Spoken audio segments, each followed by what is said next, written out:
Zach is back with a Hulu original review.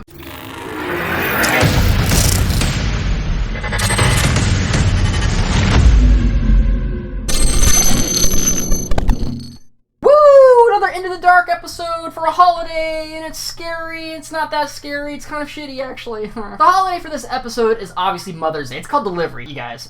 So technically, I'm a little bit late for this review. I'm a little bit late to the party, so I'm sorry about that, but hey, it's better late than never, so I'm jumping into it now. So Delivery. Where do I start with this thing? Let's just start with the plot. I'm just gonna wing this shit.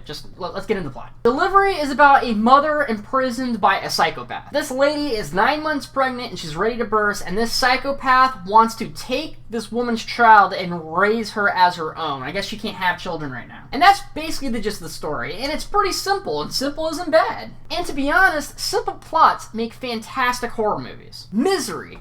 Super simple. It's basically a crazy woman entraps you in her house. You have to escape. Boom, done. Super simple, yet super horrifying. And to be honest with you, this movie steals so much from the movie Misery. It's ridiculous. It's almost copyright. I mean, the plot is almost the same, and the physical horror in this movie is almost the same as Misery.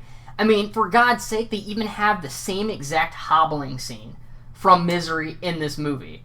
Or episode, whatever Hulu wants to call their shit. If I've been saying Delivery, I'm supposed to say Delivered for this movie's name, but me and my wife kind of made a joke about it because we realized that this movie was so close to Misery. We've been calling Delivered Delivery, so it sounds more like Misery, like Delivery, Misery. It has a rhyme to it. And, you know, it might as well be the same thing, or at least have rhyming capabilities with each other, because it's so goddamn close. So, it's now Delivery from now on with this review. I don't know if I said it earlier before, to be honest. I'm going to have to check the recording. Everything is similar about this movie, but let me go ahead and try to tell you the differences about this movie. Well, for one, the acting is, there's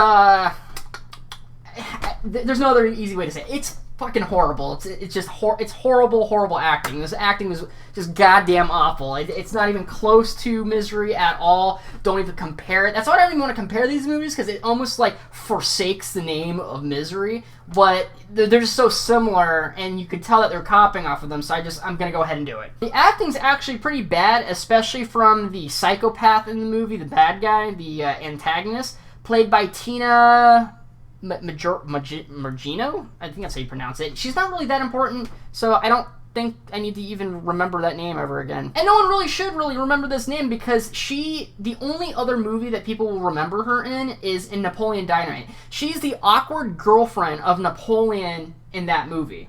And I think that's the most famous role she's had, so obviously her acting career is just booming. So instead of playing a soft-spoken, awkward girl in Napoleon Dynamite, now she's playing a soft-spoken, awkward chick that's a psychopath in this movie. Episode, whatever, I don't give a fuck. You know, and I thought about this for a long time. I was wondering, I was like, you know, Annie and Jenny are actually very similar. Annie's from Misery and Jenny's from this horrid movie. They're both very similar, but there's actually one little tiny key aspect that completely changes their characters and makes one scary and crazy horrifically scary, and the other one just they're both maniacal. Both the characters are maniacal. They both have like very violent tendencies and crazy thoughts, and they all have obsessive enthusiasm. So there's that. They're both obsessed about something, which I don't know if you just noticed there. I actually use the same definition as maniac. So they're both maniacal. Like, that's objectively speaking, they're literally the definition of maniacal. But Jenny isn't scary. Sorry, there's a bug in here.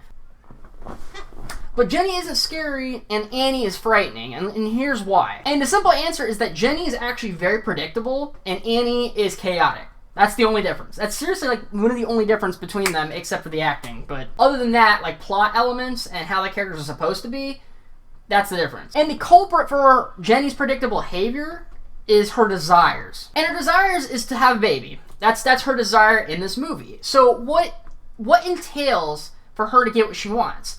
And it's very simple. Basically, the person that she has captive, cannot leave the house, obviously, because then she won't have a child. And the other thing is that the child just can't be hurt. So the mother can't be hurt in the sense where her baby will die, so she can't be killed, and she can't leave the house.